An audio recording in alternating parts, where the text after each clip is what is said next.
institution and deciding what I do with it. These are the things we think about over lunch. And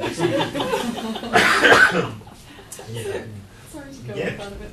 What if I just designed my OER for a repository like Jorum or the Humanities Box, and I'm putting it there for the wider community. Yep. But then I'm also using it in my learning and teaching and my teaching as well.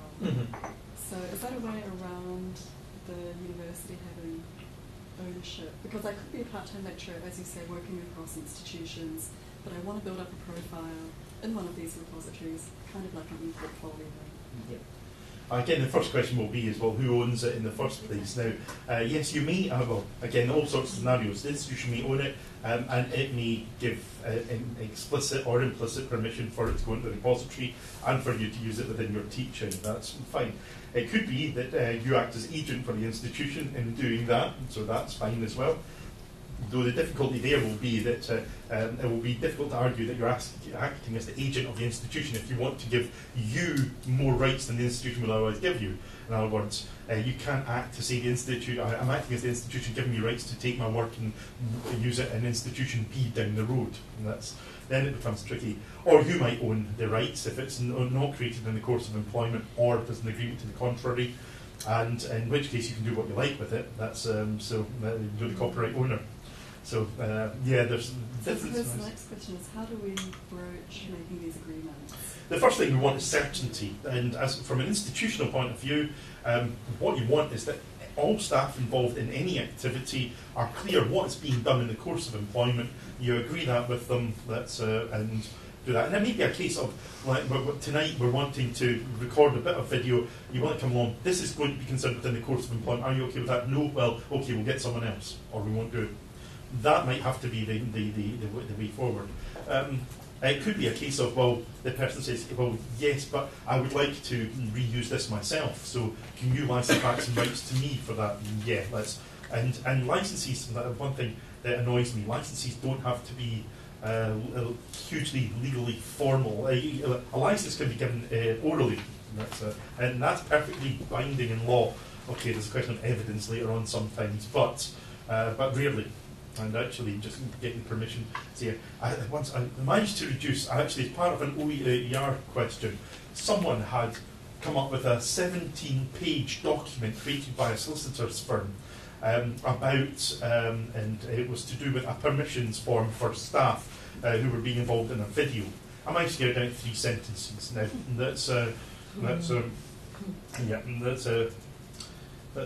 you hear there's been a spate of thefts of full stops. These are looking to impose a very long sentence. Copyright jokes is an interesting thing.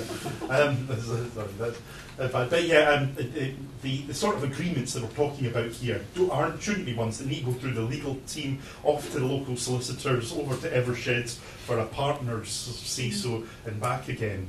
And an institution saying, well, we allow Jason Miles Campbell to use these materials for whatever teaching and learning for non-commercial purposes and for the future. It's fine, that does it. That's whatever other forms of words you want.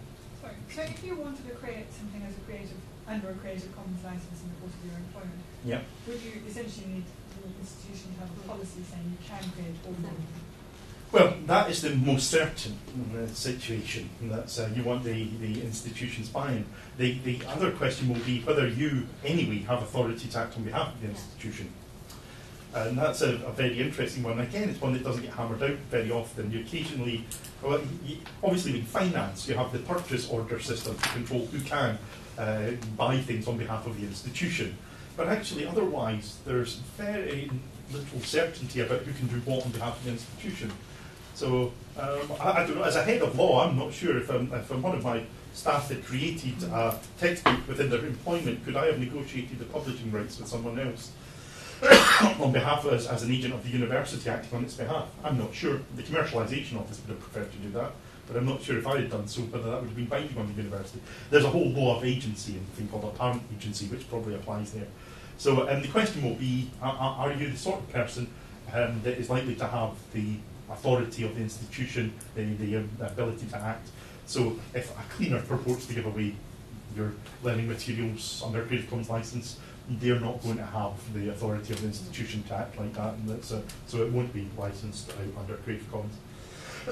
And the institution could reclaim it.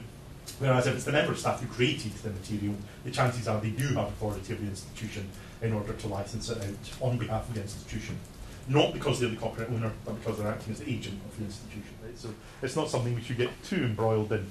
On the whole, most open educational resources, I think, will be produced in a situation where the academic has the institution's backing. And therefore, you don't really need to have the fight of which one actually wants to be the licensor, as long as it's clearly licensed out under Creative Commons. For the people who want to use it, life's good, and it's validly licensed. Whether it happens technically to have been licensed by the institution or by the academic matters not to the user. So if I'm on holidays and I create something and just put it up for open educational resource, am I allowed to do that? Well, technically the question will be, first of all, when you created it, were you doing that for the purpose of your employment? And if so, that's if you were doing it for that, then and there's no agreement otherwise, then yes, the copyright belongs to the institution. The next question will be, do you have the right to act on behalf of the institution to license it out? And, well, as the creator of it, I think you're probably saying, well, again, that's a tricky question to answer all the things, but we obviously do have a right as creators of materials to give it to other people to make copies, so we have some rights attached to it. And whether we have the right to give it away in perpetuity, irrevocably, without the institution ever knowing, that's getting a little bit towards the boundaries of certainty. Would it be similar to me accepting a student who hasn't registered on a course to get access to my course content? Yes, it could be. Yeah, that's it comes down to the question of doing things you shouldn't really be doing. That's and the question, the way the law treats it is actually from the external point of view, looking at if someone outside was saying, would they expect you to have the right to act on behalf of the institution? And if the answer to that is yes, then in most cases you will bind the institution. So if I phone up on behalf of, we are hosted by the University of Strathclyde and say, I want 10 reams of paper, then when it gets delivered, if someone else at the university says, we didn't actually want 10 reams of paper, then it's tough because I look like the sort of person that can order on behalf of the university. Likewise, people who create tend to be taken to be people who can act on behalf of the institution with regards to those works. So there is some unfortunate uncertainty, but again, I think working in partnership is the ideal, not always the case. So who would file the case? The university would file a case against me? No, what would happen is that the uncertainty means that somewhere down the line, someone who's using the Creative Commons materials wouldn't actually have a license. And so the danger is that a third party comes on. The third party might be the university saying, you're actually using those materials. The person says, but I'm using them under a Creative Commons license. And the institute saying, well, that belongs to us and we didn't grant a Creative Commons license, you don't have one. And therefore the user is the one who ends up in trouble. So if I'm using student material? Student material. Yep, well then it belongs to the student unless there's an agreement otherwise. So that's, you need their permission. Dissertations would belong to the university? Well, that's again only if there's an agreement which meets the requirements of the Unfair Terms and Consumer Contracts regulations. Generally, dissertations will belong to the students unless it can be shown fairly that there's been a fair agreement otherwise. And fairness might come about because the dissertation has been done using a multi-million-pound facility. So it's fair for the institution to ask for the intellectual property in the resulting research. Or it might be that there's been considerable input. It might be because it's been part of a project that's been funded by the Wellcome Trust that requires IPR to be transferred. As long as the student knows about that, when they're in a position to make a choice. And that is often the thing that gets them. You're several days in, the person's moved into halls of residence, they've started on it and they get a bit of paper, pieces of paper, 20 pages long, or 20 screens long to scroll down and tick the bottom to say they agree. I don't think that's going to be held to be considering the seriousness of handing over all your intellectual property, I don't think that is going to be held to be fair. some great questions. Who owns copyright is enough of a minefield to start with. So it should be easy. Like we can agree it. That's the crux. Like, what we need to do is be more explicit in addressing the issue when things are created.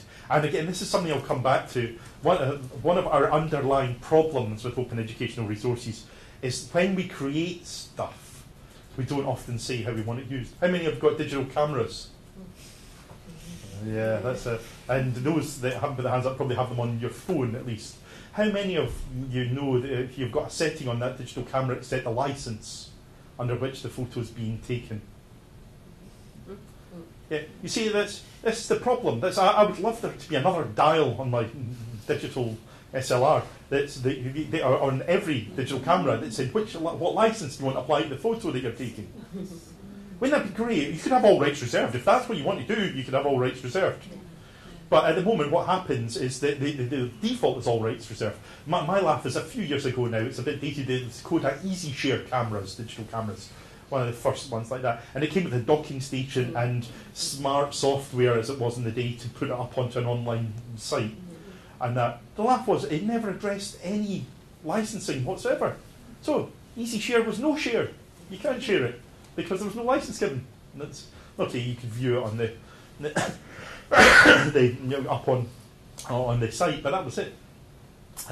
We've moved on now. Flickr, you'll know, probably has got various licensing options, and it's great. And more people are picking the wider use options. Some people want to keep all rights reserved. That's their choice. That's fine. But the truth is that an awful lot of people creating stuff actually do want to share them.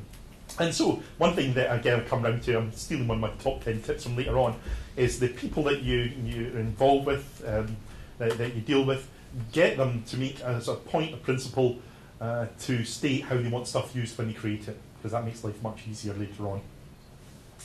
It's not something that we always do. Can I ask a question about commissioned? Yep. Okay, I need to explain where I'm coming from for you to understand the question, I guess. So, I work for a subject centre that's funded by the HEA, but I'm employed by the University of Birmingham. The subject centre doesn't have a legal existence, so all the contracts with the HEA is with the University of Birmingham. Any subcontracts we have to develop materials is between the University of Birmingham and the individual institution.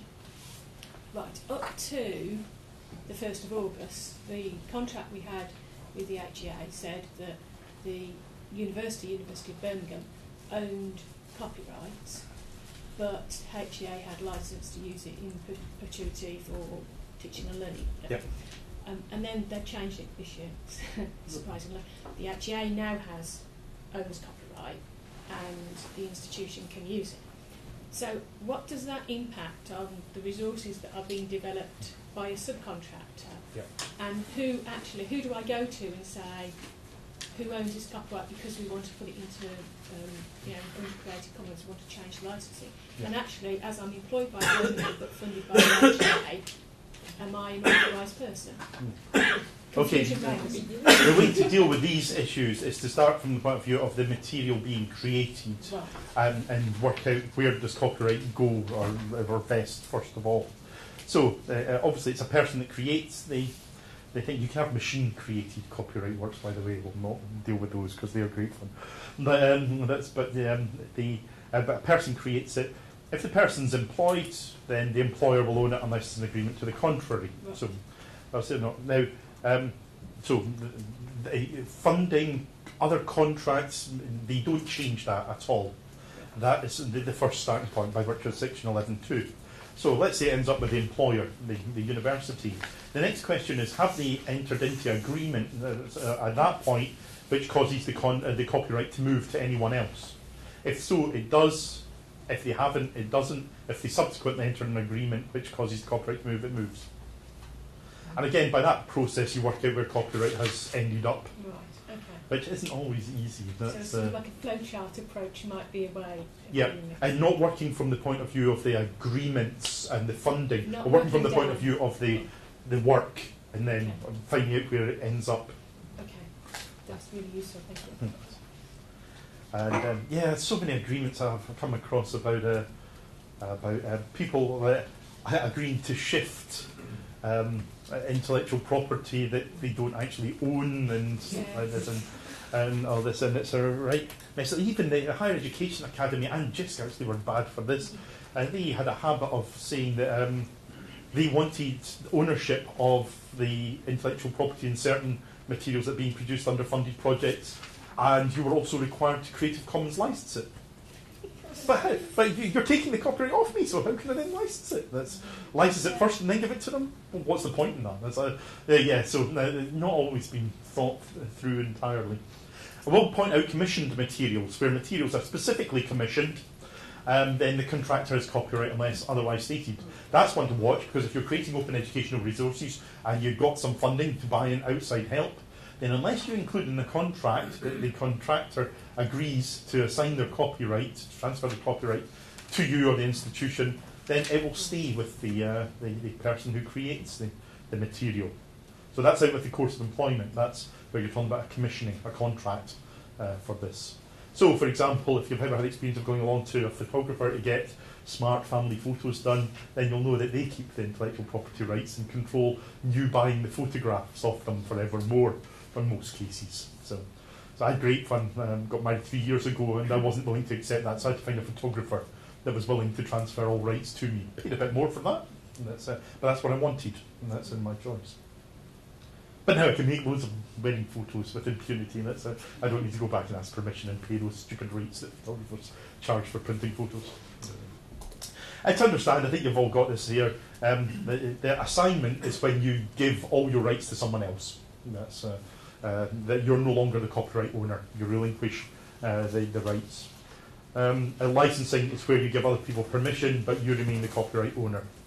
You keep the rights, and you can, as long as you giving out what are called non-exclusive licenses, that's mentioned there before, you can give out other licenses to other people, and you can give out as many licenses as you like. You can actually, if you wanted to, if you have a piece of work that you want a Creative Commons license, you can actually Creative Commons license it under every Creative Commons license. That's you think again the intuitive thing is to say, but aren't they incompatible? If you are giving it out under a non-commercial license and one that involves commercial, well, the user can choose which license. As long as there's one license that allows them to do what they like, then they're fine. You'd be a bit nuts to license under the 7 Creative Commons licenses. That's and apart from anything else, CC0 is the public domain Creative Commons license allows a person to do anything. So that's, if you've done that, then the rest are insignificant. So in terms of this, but again, one thing to be aware of is that one piece of one work can be licensed multiply under different licenses. And we'll see that a common model, I think, that's appearing in some instances is where there's a non-commercial Creative Commons license used, but then there's a different commercial license used, which is actually a money-raising proper commercial agreement. And that can sit happily alongside a NC Creative Commons one. Yes. I'm just wondering, if you're using it in a university, will that be a commercial license that you're using materials under? Will that be non-commercial? Yeah, give me to about 12:30 and we'll come back to that one there. Yeah, that's a big question and one that need to deal with. I will say that just now, not to... Yeah, I hate it. So many times I've been told, I'll deal with that later, and the presenter never gets on to it. It's the activity that matters, not the nature of the organisation that matters, first of all. So it doesn't matter if you're a charity. If you're a charity like Oxfam selling books in its shops, then that's a commercial activity. And that's if you are a commercial body but doing stuff for the general community good and without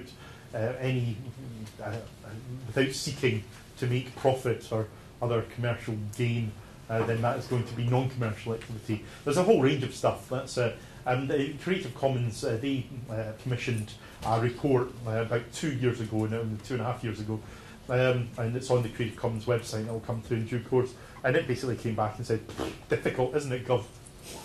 So it wasn't altogether the most useful report in differentiating between commercial and non-commercial, but certainly profit and money raising motive is part of it. But whereas cost recovery for social benefit reasons looks to be non-commercial, but there's no dividing line. Generally, an easy way to do it is if you buy me 8 pints and then ask me, I will get a dividing line. I'll tell you which side of the line it falls onto for my part. And when they make me Lord Miles Campbell, then I'll sort it out definitively. That might be a while. Right, when you're talking to staff about using other people's materials and including copyright materials, then here's some of the things you want. If they members have, if you or another person say, I just want some content, I want stuff to embellish, I want example content, then here's the approach. You can, they can use stuff that they actually own themselves, first of all, should have included. If you own the copyright stuff yourself, then you're absolutely fine. Secondly, use out of copyright material. One of the last was I was contacted by a lecturer in some sort of medieval studies. No, it was classics. It was classics. A Scottish university, and they had spent a lot of their summer trying to track down the publisher and subsequent owners of business of a book that was published in the 1850s, something to do with Latin, and they'd spent ages on this, and they were coming across dead ends, and they weren't getting too far, and so they asked about it to just legal, and I had to point out, well, if it was written in 1850, let's say it's 1854, chances were that the author would have been deceased by early 1900s, I suppose. Add 70 years after their death. Not really couldn't get copyright, do what you like with it. He had spent an awful lot of time writing off letters, not getting replies, searching for successors of business and all the rest of it, but so be careful of copyright material. I will say that the easiest way to get stuff to go out of copyright is murder the creator. The clock doesn't actually start ticking until the 31st of December following death. It's 70 years beyond that, so if you want something out of material, then you have to murder the author. That's not incitement, by the way, that's not a recommendation. Use open license copyright material. That's, again, the whole point of the open educational resources thing is that it allows reuse of materials. So reuse other materials, and again, we're lucky enough to have a growing collection of stuff that we can use. I'm always I'm amazed that it's using, even Google now allows searching by license type. It's not always accurate, but it gives you a head start. I can't remember what I was looking for the other day. I was searching for some image to use something, looking for a liberal use Creative Commons licensed image that would do. And it came back with something like 12,000 hits, and okay, I had to look through a couple to find ones that were actually Creative Commons licensed. But beware of conditions is something I put there. There was the best case I can think of that was a German company that used software that was available under one of the public licenses, the American public licenses for software, not Creative Commons one.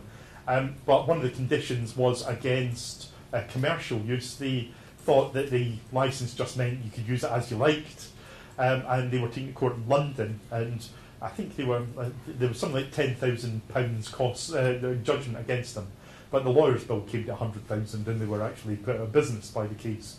So open licenses doesn't mean, as you know, you can do anything with it. There are still conditions.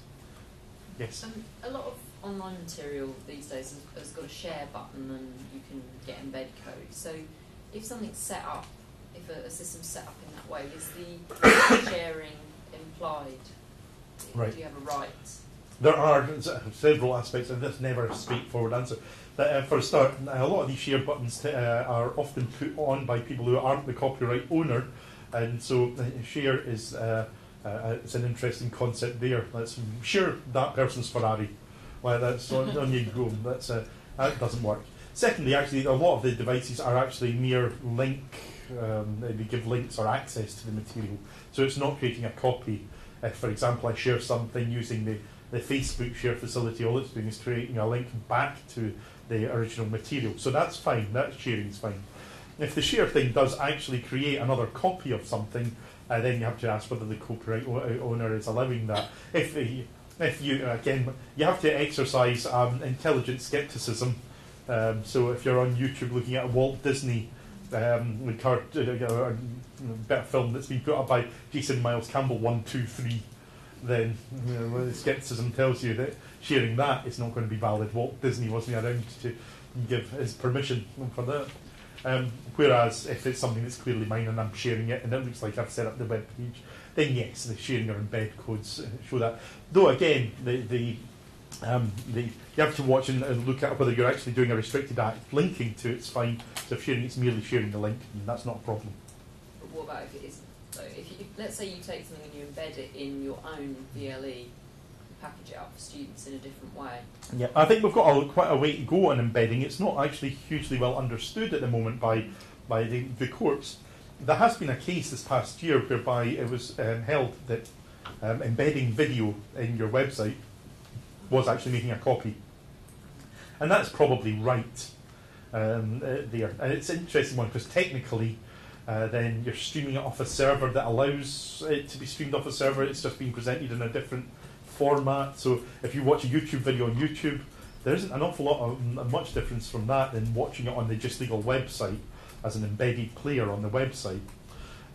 So there is some copyright risk in embedding, and that is showing in a different context. And there is a court case, a lower court case, admittedly, that decided that that was a copyright restricted act. So yes, then you have to ask: has the copyright owner given permission for that showing the embedded image, the embedded video? And if you have given permission, you're fine. If you haven't, you don't. So if you upload something onto one of those kind of sharing, yep.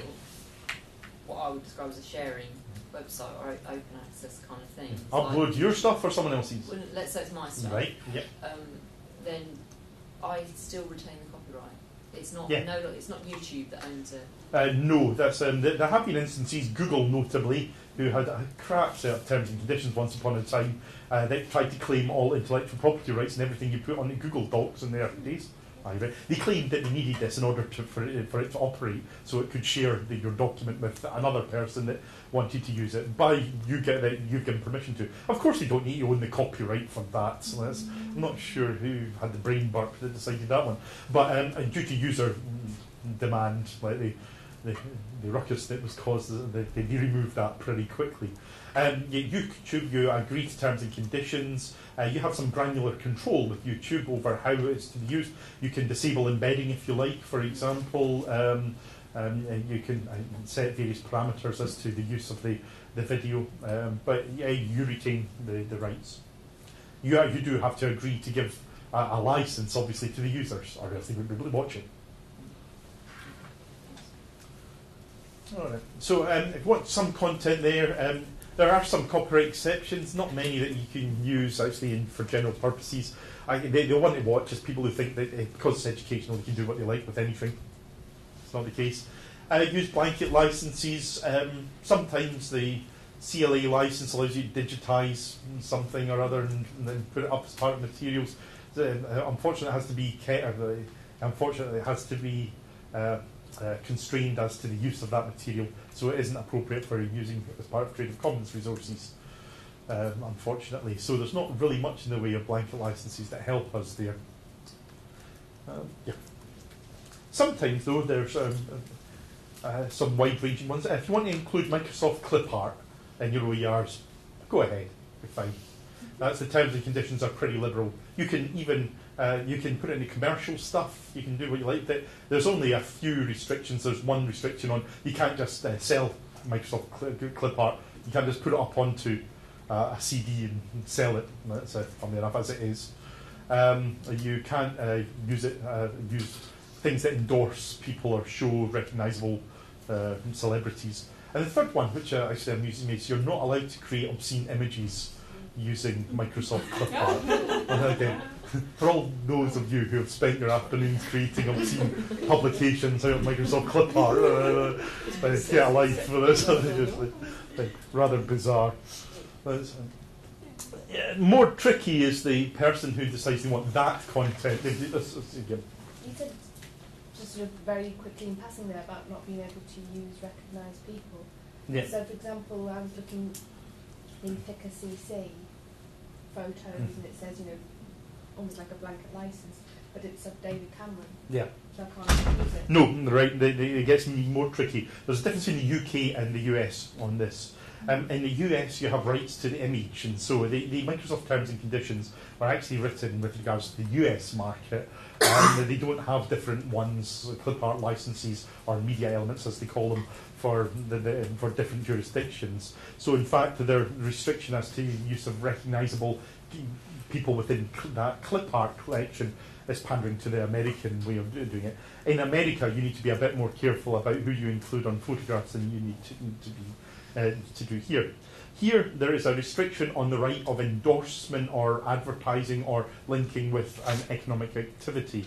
If David Cameron's walking down the street and I take photographs of him, then there's no copyright implication of that whatsoever. I own the photographs. I can publish them as I like, copy them, adapt them, do what I like with them. David Cameron can do bugger all. And that's with regards to that.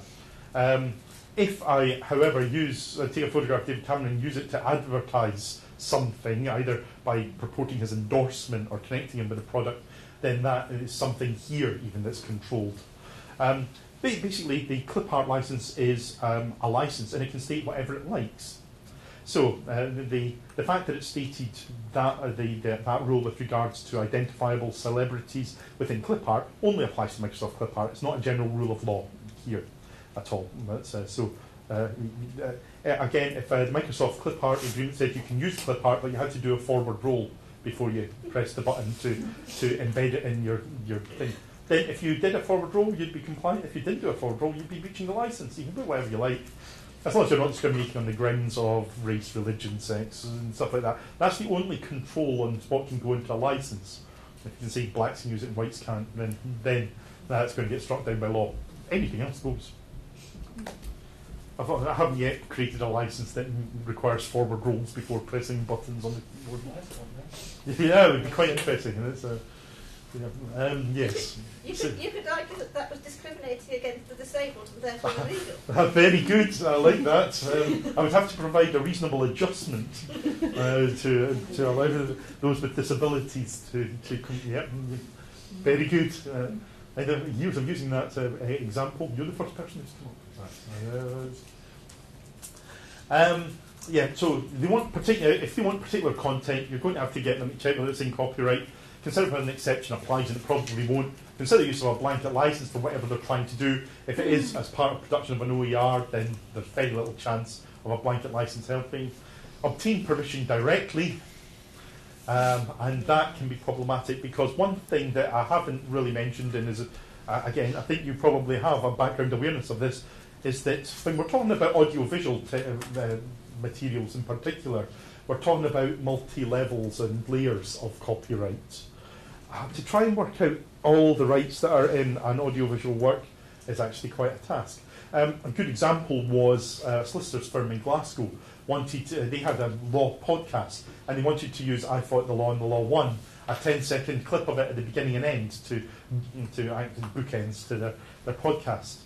So it's within copyright still, so they had to go away, first of all, find the composer of the music and the lyrics. Luckily enough, that's the same person at least, and get their permission. They then had to find the band, because they have performance rights in the performance of the song. So they had to find them in a state where they were sober and not on drugs enough to be able to give permission, which seemingly was quite interesting. Then they had to find the recording company, and in fact the recording company's been taken over by other recording companies. So they had to find out who owns the recording rights and the sound recording. And then there are publication rights as well, issuing the particular recording. And they eventually got all the people contacted, and it would have cost them £8,000 was the amount of money that when they added it all up. They decided not to bother. They probably spent about £8,000 of feeable time on this, but trying to find it out. But it goes to show that, especially with audio visual, there's no getting around. You have to clear all sorts of rights, and there are lots of different rights involved in audio visual, and you have to clear the lot of them in order to be able to use something. That makes life troublesome, and and one of the interesting talks that I've heard over the years is from, I can't remember, it's kind of G or G. But she works as a freelance copyright consultant for the BBC, I believe. But she said to be involved in clearing rights for the BBC in previous productions before iPlayer was even dreamt of. Of course, they've been looking back and they've been trying to get permissions of actors to put stuff onto the BBC iPlayer and back catalogue and digitise back catalogue, and it's painstaking work trying to identify the actors and go back and find them and get their permissions and stuff. And I've heard stories like one of the George and Mildred, I think it was, or was it Terry and June, one of the two programmes that one of the principal actors wouldn't give their permission for it to be put onto whatever, the iPlayer or ITV player. Thank goodness, some might say. Anyway. Yeah, so that's their choice. So obtaining permission directly, if it's your neighbouring university and someone's produced something and you can ask them, then that's relatively straightforward for a bit of text. If it's audio and visual, video material, then there are layers, it gets complex. There's not particularly any way of getting around that. There have been successes. I know that Alma Hale here at the Open University, for example, she's spoken before about her experience of including video from Hollywood films and within work, using that under criticism and review, for example, sometimes, and actually having a negotiation with the film studio about constraining the use of the clip to something that was fair. I think one that she talks about was using a Bruce Willis explosion, and to show an explosion sequence and something to do with thinking about the physics of the explosion. And ideally they would have wanted to have shown a minute, but actually the explosion lasts for 15 seconds, and the Hollywood studio said, well, the recording studio said that, well, why don't you show the 18 seconds and that will show enough for your purpose without impinging too much on rights. And that's a fair deal then. Could you just explain a little bit more about the second point on there is the exceptions? Yeah, well, one of the ones there, for example, fair dealing for criticism and review allows you to a fairly wide-ranging right to include material for criticism or review. So, for example, one of the famous cases was about Channel 4 doing a critique of violence and modern film and television. And as part of that, they showed scenes from Citizen Kane, or it was no, Clockwork Orange, pardon. And it was held that the excerpts were a fair dealing with the film. They constrained it to what was necessary for the purpose. The one thing that was good about that is the case demonstrated that you don't need to be even critiquing the work itself. They were doing a critique of violence in television and video and using this as part of that. So it was very much towards the purpose. It wasn't mere example, it was more than that. It was towards an academic analysis, if you like. And so they were allowed to use it, and they were allowed to broadcast it. So the fair dealing right for criticism and review is pretty much the only one that's available. There are not many others. So what about for purposes of education? Yeah, that's in general education, no, there is. They certainly not for inclusion in an OER. If we're talking about general copyright, if I want to include stuff in an examination paper, then the exception's wide ranging. I can do what I like. I can put Walt Disney film in my examination, as long as it's not used for anything else afterwards. I can't use it as a teaching material past paper for future years, but I can use it in the examination and do what I like. So there are educational exceptions. There's no general educational exception, though. If I want to use a bit of Harry Potter as part of my teaching, then I have to use a license. CLA license will probably give me the right to use that, but there's no statutory exception that allows it. There is one, sorry, I'll come to you in a second. There is one nice, section 35 says that in the absence of any other license, you can use 1% of a work, but there is another license, the CLA one. But that some people think that 35 looks like a general educational exception for instruction, but it's not really. It's superseded and doesn't apply. So, sorry, your question. So if we are going to use them as past exam papers, then we would have to clear the copyright.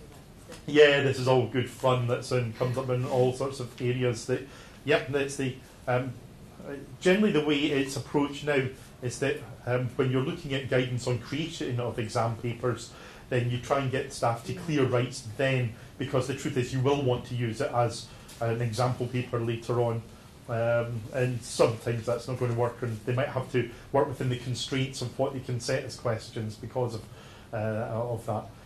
But yeah, as I say, otherwise, I've seen the case where you have an exam paper and the past paper has got the image taken out and say this was an image of something that was there that was used as part of the examination. And so as long as it's taken out, then it can be used. That's going to be fun for graphics, teaching visual communication and stuff. Oh, absolutely, yeah. And that's, that's. I suppose one of the things that is helping is that once upon a time that you would never come along to give a presentation relying on a live web link or rely on the stuff you wanted to access being up anytime. But nowadays we're getting to the point of that, and there's so much stuff available. So if you say that, for example, you want to, say an exam paper says there's a still from Clockwork Orange as part of that, part of the exam paper, and then you choose to take it out afterwards, you can probably provide some guidance as to where the student might online be able to access legally even that still, so they can work their way through the paper even then. And that will grow in future. I think of the amount of resources that say available to us now and the exponential growth in it. So that'll help us. If an exam paper is allowed, how about a single lecture? Sorry, for exam. If use in an exam paper is allowed, how about use in one single lecture? Right, the reason it's allowed for exam papers, there's a specific exception that says you can do what you like, more or less, for examination. Unfortunately, there is no such exception for lectures. So that's the reason why you can do it for examinations, but I'm afraid Copyright Designs and Patents Act doesn't have anything that allows you to do it in lectures. When you say when you say examinations, does that include tests and assignments? No, there is not much guidance contained. Well, actually, the way it's expressed does say examination, and that's all it says. It's commonly taken to mean formal assessment. Okay. So as long as there is summative assessment going on, then that's taken to be fine. When it was written way back, then the examination was sitting in cold, dusty gym halls at desks and scribbling away, and the world has moved on. It's not been challenged the way forward. It's now commonly taken for use as coursework, dissertations. So the inclusion of third-party material in dissertations is commonly taken to be accepted as part of the examination process. How far this would be pushed, I don't know. Two examples. If I decided to give an assessment of work, say students create a portfolio of many interesting things to show in an exhibition, this will be worth 0.5% of your final grade. I think that's going to be the sort of the area. If someone does choose to challenge that, then you've got issues. An interesting one was in further education, one of the examination boards actually required drama students to set up, to organise and perform in public a play. And this was to be assessed. However, it was taken that in itself isn't enough to put on even though a public performance was part of the assessment process, then they were still going to have to get permissions to do the public performance. Indeed, one could say, looking back from it, that should be part of it because that's what happens in real life. And again, some of it is quite interesting. And I'm good at rants, by the way, and apologise for this, but a great example, again, was a college in the north of England who revamped its marketing. I think it was an HND marketing course to be more of an e-marketing course to deal with much more modern examples and get away from slightly old-fashioned marketing concepts. And so they did have a turnover of staff, new staff in who were much more up in the digital stuff, and the students really enjoyed the new course, and they did really well. And actually they were in quite high demand employment-wise. Then word started coming back in terms of they have the various employer engagement systems, and the marketing companies saying, "What on earth have you given us?" They come here, they right-click on everything on the internet, they include it in all our marketing stuff up on our internet. In the commercial world, copyright infringement like that is a criminal offence.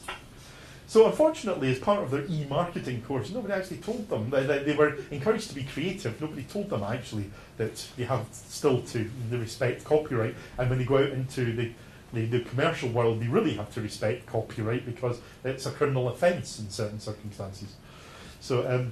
So yeah, there's a question. One of the great questions, and again, I've got this half-written paper that I've been working on for ages, is why comply? What are the dangers? And again, principals always want to know how much are we going to get sued for. So that's the main driver. That's well, to start off with. But again, I can go through all the reasons about confidence. And actually, this relates very much to OER. Because, see, if you create an OER that's got something infringing in it, every person that uses that OER is going to be infringing copyright forevermore.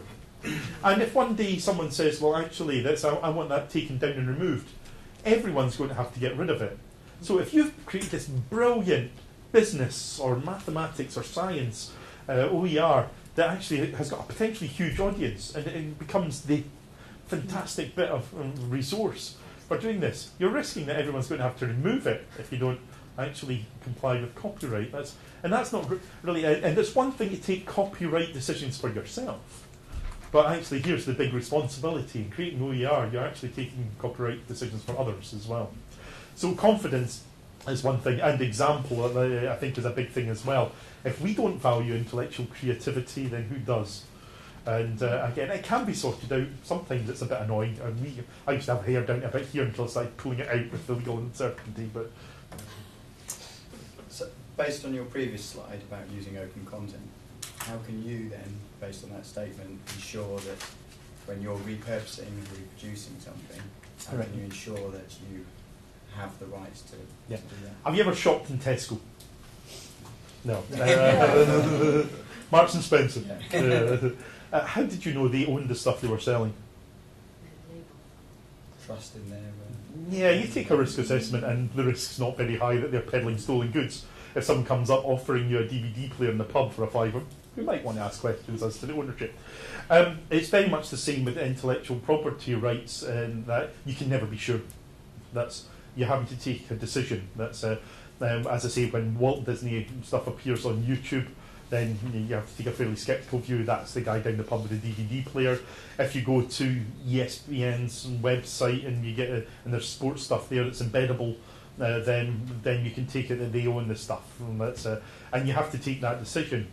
It's a world that we're not so familiar with. We're more familiar with DVD players and Tesco and pubs, but we have to translate that into now some sort of intellectual skepticism and a reasonable skepticism, but at the same time not being overly cautious either. Let's not go over the top. And again, one of the things, if you want to grind everything to a halt, if you want to say you want an audit trail back to the creator, could we find the person who created in the studio, the cameraman, or the person making the video recording of the Walt Disney film in the studio? And no, that's not going to happen. So. You don't know. There are examples, and again, Flickr is an interesting one, where people who are not the photographer have put up the photographer's work and purported to apply a Creative Commons license to it. That I know has happened, and that is a real pain, because there is no, for the user, there is no Creative Commons license. Only the owner can give that license. If someone else tries to do it, there's no license. Even if I act in good faith, then that might be taken into account. If it got to the situation of in court damages being assessed, then the fact that I was acting in good faith, couldn't have known otherwise, would be taken into account. But still, I could be stopped from using that photograph at the very, very least. So that is a pain.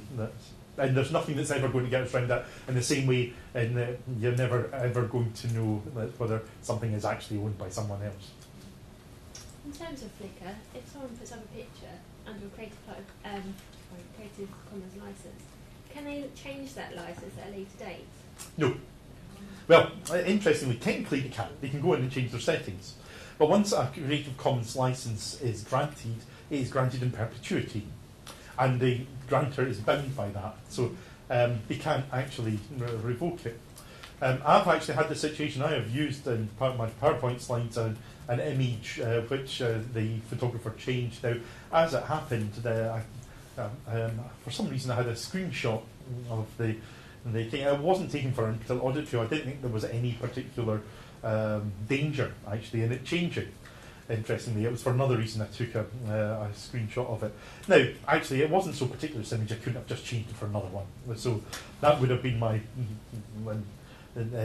approach normally. But as it happens, I do have something that shows the user hasn't changed, it's still the same person who's changed it. But no, once you've applied a Creative Commons license, then that's it, irrevocable and in perpetuity, which is why you have to be a little bit careful. Who's going to ask you about this? Is it only when it actually comes to court? Because who you take the thing, it's got that, it's hands-on. How did you even know? You're not in personal contact with these people. Well, things can happen. Well, first of all, if nothing happens, you're always living with the uncertainty that something will. And it does.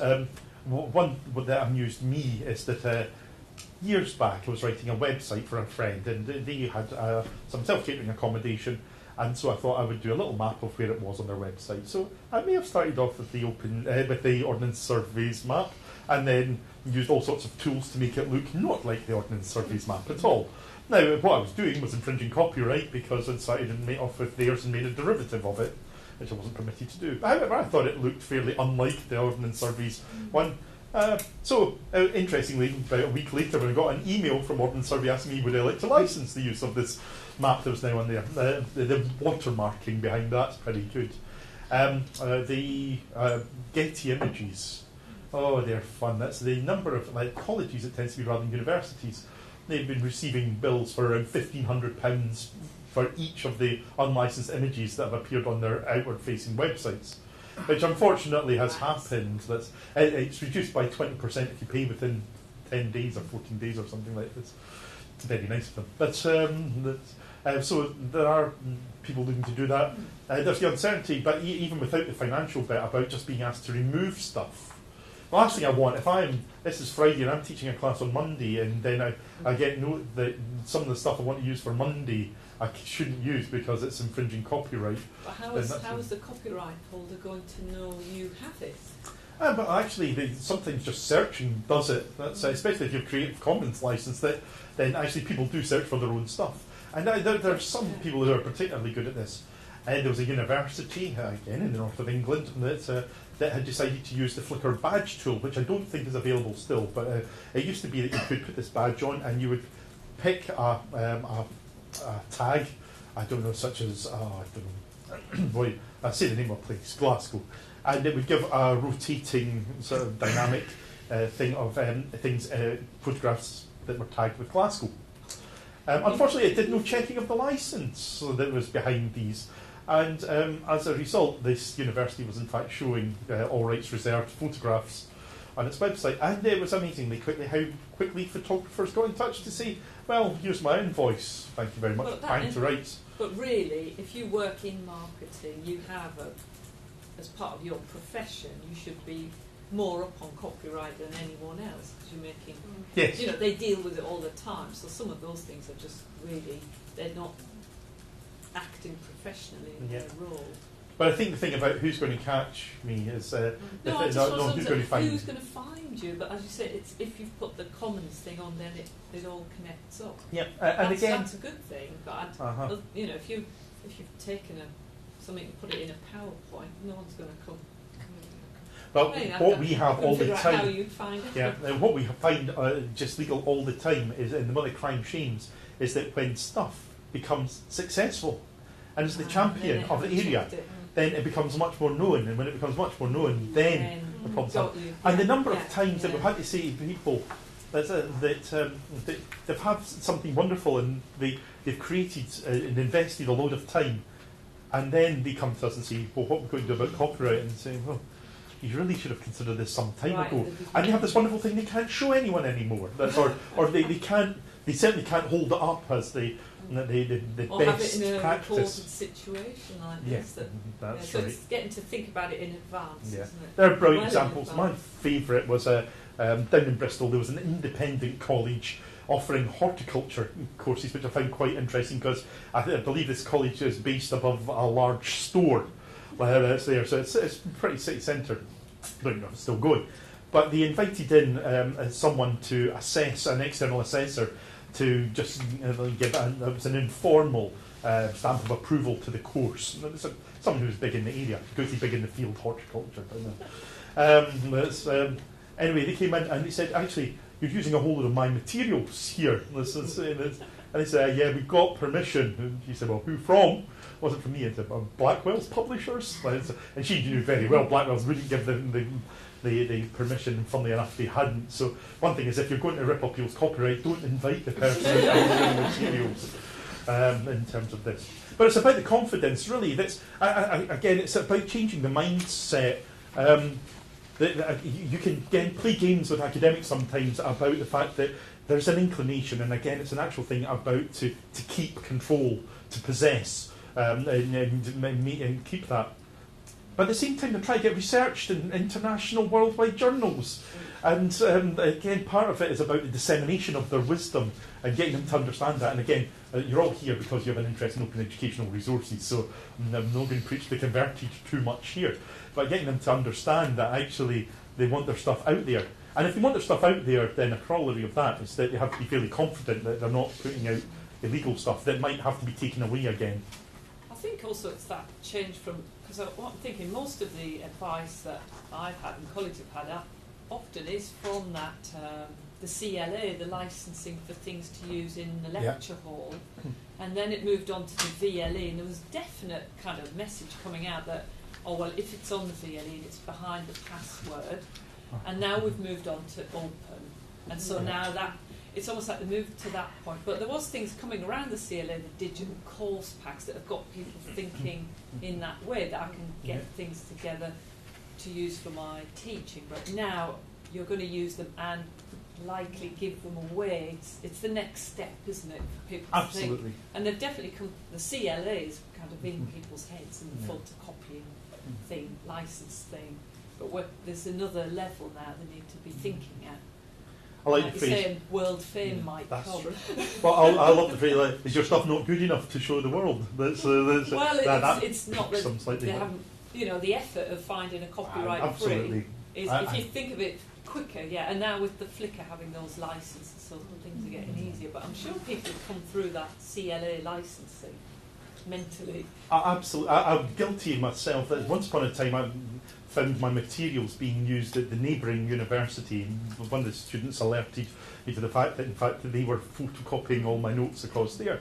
Not because I was any sort of brilliant lecturer, but because that they were using temporary staff because they hadn't got a full-time European law lecturer in the other place. So so I went to talk to the head of the department about it at the time, and his answer was to have all my notes from then on printed on blue paper. Black ink on blue paper, so it wouldn't photocopy. And I look back at this is what we did. Like, great for dyslexic students in the class, apart from anything else. But I'm thinking, I should have been flattered. That sounds quite happy. Well, you just asked me nicely. Yeah, well, if he had asked me, actually, I would have said yes. It was the fact that it was being done. It wasn't actually being done by the faculty either. It was being done. I think there was 2 students, one at each institution that shared a flat, and so it got around. But there are some instances, again, one of my colleagues at Strathclyde, she, senior librarian, she wrote a book on librarianship and was invited out to China to present, and she arrived and they said, oh, could we have a look at your book on this? And she said yes, and then when she arrived the next day to her presentation, they all had photocopies of her book, that's sitting in front of them, and just a different culture, and they weren't going to buy 30 copies or just going to photocopy it. Yeah, so Yes, I have a question. When the content was adopted, do I need to contact everybody, people who adopted, the creators, the authors? How to proceed? There's a general problem of derivative works when loads of people have contributed to it already. Even if it's just one bit of work created, joint ownership can sometimes be a difficult thing. And starting off at that one point where you have, say, a book's written by 3 authors, if the whole has been sort of intermixed between the 3 authors, the 3 of them jointly own it. If Jason did chapters 1, 2, 3, Tracy did 4, 5 and 6, and someone else did 8, 9, 10, then we each own the part because it's identifiable.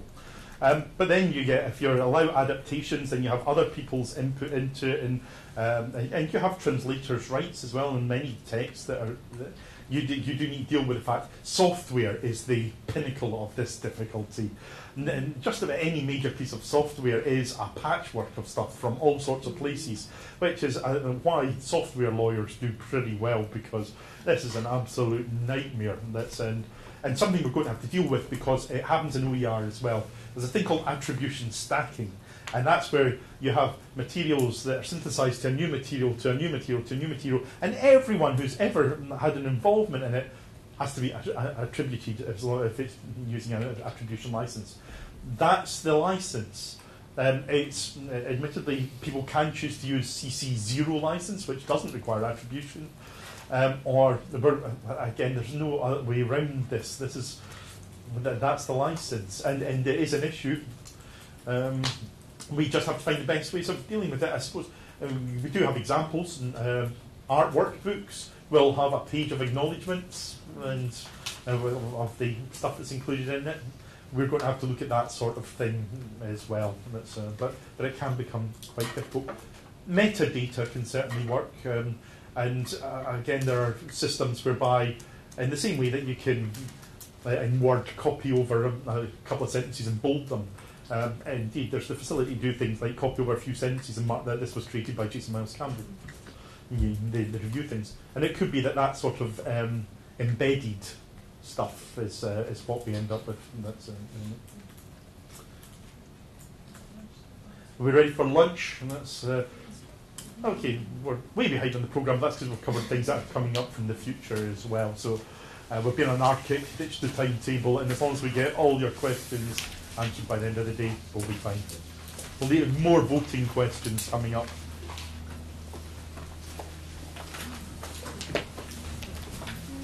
I'd like you to guess who said this.